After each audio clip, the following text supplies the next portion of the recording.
आइए सुनते क्या उनकी टिप्पणी रही।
पहली मीटिंग है 2022 की।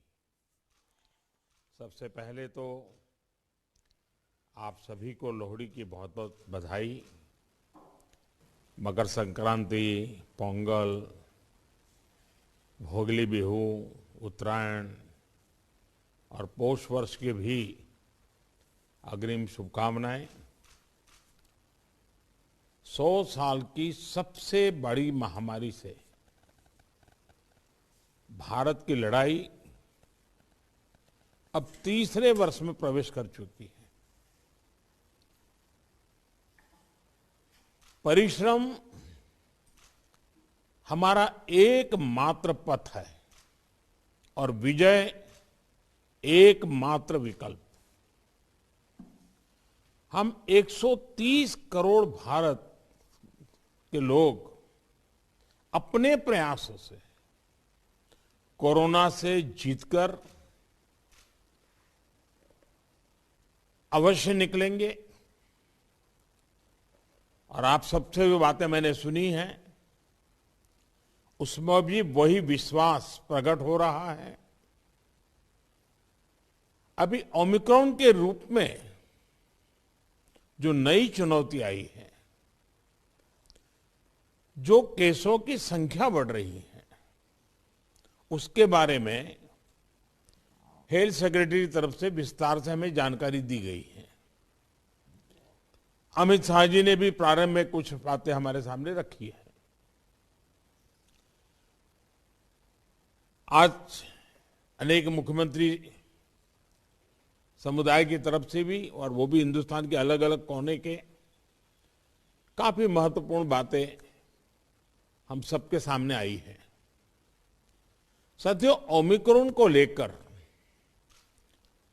पहले जो संशय की स्थिति थी वो अब धीरे धीरे साफ हो रही है। पहले जो वेरिएंट थे उनकी अपेक्षा में कई गुना अधिक तेजी से ओमिक्रॉन वेरिएंट सामान्य जन को संक्रमित कर रहा है। अमेरिका जैसे देश में एक दिन में 14 लाख तक नए केसेस सामने आए हैं। भारत में हमारे वैज्ञानिक और हेल्थ एक्सपर्ट्स हर स्थिति और आंकड़ों का लगातार अध्ययन कर रहे हैं। ये बात साफ है, हमें सतर्क रहना है, सावधान रहना है, लेकिन पैनिक की स्थिति न आए इसका भी हमें ध्यान रखना ही होगा। हमें ये देखना होगा कि त्योहारों के इस मौसम में लोगों की और प्रशासन की अलर्टनेस कहीं से भी कम न पड़े। पहले केंद्र और राज्य सरकारों ने जिस तरह प्रिएम्प्टिव, प्रोएक्टिव और कलेक्टिव अप्रोच अपनाई है, वही इस समय की जीत का मंत्र है। कोरोना संक्रमण को हम जितना सीमित रख पाएंगे, परेशानी उतनी ही कम होगी। हमें जागरूकता के फ्रंट पर साइंस आधारित जानकारियों को बल देने के साथ ही अपने मेडिकल इंफ्रास्ट्रक्चर को, मेडिकल मैन पावर को स्केल अप करते ही रहना पड़ेगा। साथियों, दुनिया के अधिकतर एक्सपर्ट्स का कहना है कि वेरिएंट चाहे कोई भी हो, कोरोना से लड़ने का सबसे कारगर हथियार वैक्सीन ही है। भारत में बनी वैक्सीन तो दुनिया भर में अपनी श्रेष्ठता सिद्ध कर रही है। ये हर भारतीय के लिए गर्व का विषय है कि आज भारत लगभग 92% वयस्क जनसंख्या को पहली डोज दे चुका है। देश में दूसरी डोज की कवरेज में भी 70% के आसपास पहुंच चुके हैं। और हमारे वैक्सीनेशन अभियान को 1 साल पूरे होने में अभी भी 3 दिन बाकी है। 10 दिन के भीतर ही भारत अपने लगभग 3 करोड़ किशोरों का भी टीकाकरण कर चुका है। ये भारत के सामर्थ्य को दिखाता है, इस चुनौती से निपटने की हमारी तैयारी को दिखाता है। आज राज्यों के पास पर्याप्त मात्रा में वैक्सीन उपलब्ध है। फ्रंटलाइन वर्कर्स और सीनियर सिटीजन्स को प्रिकॉशन डोज जितनी जल्दी लगेगी, उतना ही हमारे हेल्थ केयर सिस्टम का सामर्थ्य बढ़ेगा। 100% टीकाकरण के लिए हर घर दस्तक अभियान को हमें और तेज करना है। मैं आज अपने उन हेल्थ केयर वर्कर्स, हमारी आशा बहनों का भी अभिनंदन करता हूं, जो मौसम की कठिन परिस्थितियों के बीच वैक्सीनेशन अभियान को गति देने में जुटे हैं। साथियों, टीकाकरण को लेकर भ्रम फैलाने की किसी भी कोशिश को भी हमें टिकने नहीं देना है। कई बार हमें ये सुनने को मिलता है कि टीके के बावजूद संक्रमण हो रहा है तो क्या फायदा। मास्क को लेकर भी ऐसी अफवाहें उड़ती हैं कि इससे लाभ नहीं होता। ऐसी अफवाहों को काउंटर करने की बहुत जरूरत है। साथियों, कोरोना से इस लड़ाई में हमें एक और बात का बहुत ध्यान रखना होगा। अब हमारे पास कोरोना से लड़ाई का 2 साल का अनुभव है। देशव्यापी तैयारी भी है। सामान्य लोगों की आजीविका, आर्थिक गतिविधियों को कम से कम नुकसान हो, अर्थव्यवस्था की गति बनी रहे, कोई भी रणनीति बनाते समय हम इन बातों को जरूर ध्यान में रखें। ये बहुत आवश्यक है। और इसलिए लोकल कंटेनमेंट पर ज्यादा फोकस करना बेहतर होगा। जहां से ज्यादा केस आ रहे हैं, जहां ज्यादा से ज्यादा और तेजी से टेस्टिंग हो, ये सुनिश्चित करना भी आवश्यक है। इसके अलावा हमें ये भी सुनिश्चित करना होगा कि होम आइसोलेशन में ही ज्यादा से ज्यादा ट्रीटमेंट हो सके। इसके लिए होम आइसोलेशन से जुड़ी गाइडलाइंस को, प्रोटोकॉल को, उसे फॉलो करना और स्थितियों के अनुसार इंप्रूवाइज करना भी बहुत जरूरी है। होम आइसोलेशन के दौरान ट्रैकिंग और ट्रीटमेंट की व्यवस्था जितनी बेहतर होगी, उतना ही अस्पतालों में जाने की आवश्यकता कम होगी। संक्रमण का पता चलने पर लोग सबसे पहले कंट्रोल रूम में संपर्क करते हैं। इसलिए उचित रिस्पांस और फिर मरीज की लगातार ट्रैकिंग कॉन्फिडेंस बढ़ाने में बहुत मदद करती है। मुझे खुशी है कि कई राज्य सरकार इस दिशा में बहुत अच्छी तरह नए नए इनोवेटिव प्रयास भी कर रही है, प्रयोग भी कर रही है।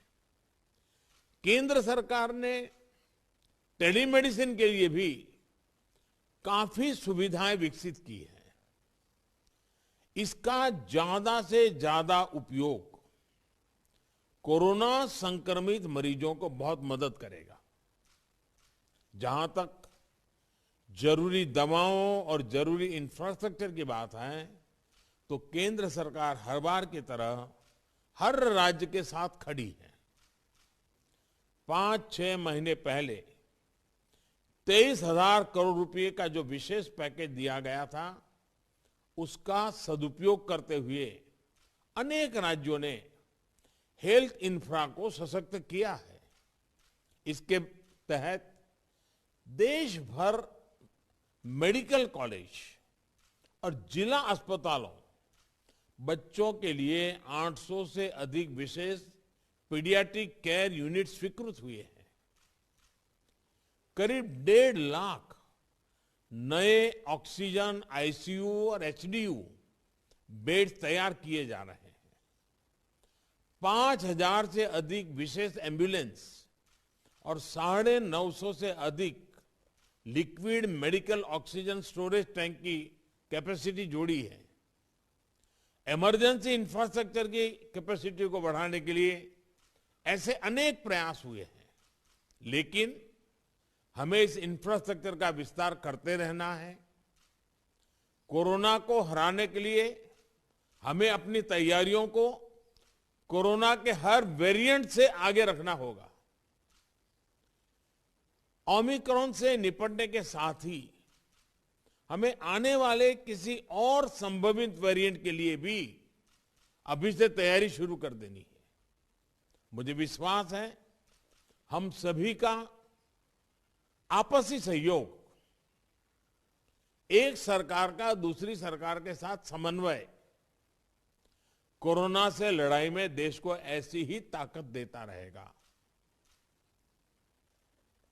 एक बात हम भली भांति जानते हैं, हमारे देश में एक हर घर में ये परंपरा है, जो आयुर्वेदिक चीजें हैं, जो काढ़ा वगैरह पीने की परंपरा है, इस सीजन में उपकारक है।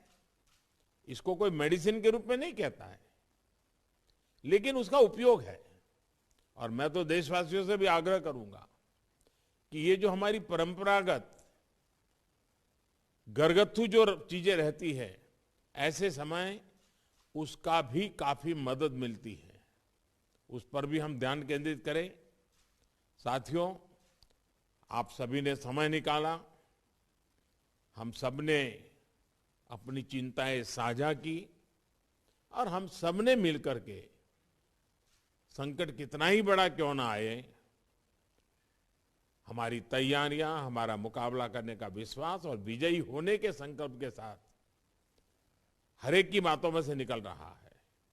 और यही सामान्य नागरिक को विश्वास देता है और सामान्य नागरिकों के सहयोग से हम इस परिस्थितियों को भी सफलता से पार करेंगे। आप सभी ने समय निकाला, इसके लिए मैं हृदय से आपका आभार व्यक्त करता हूं। बहुत बहुत धन्यवाद।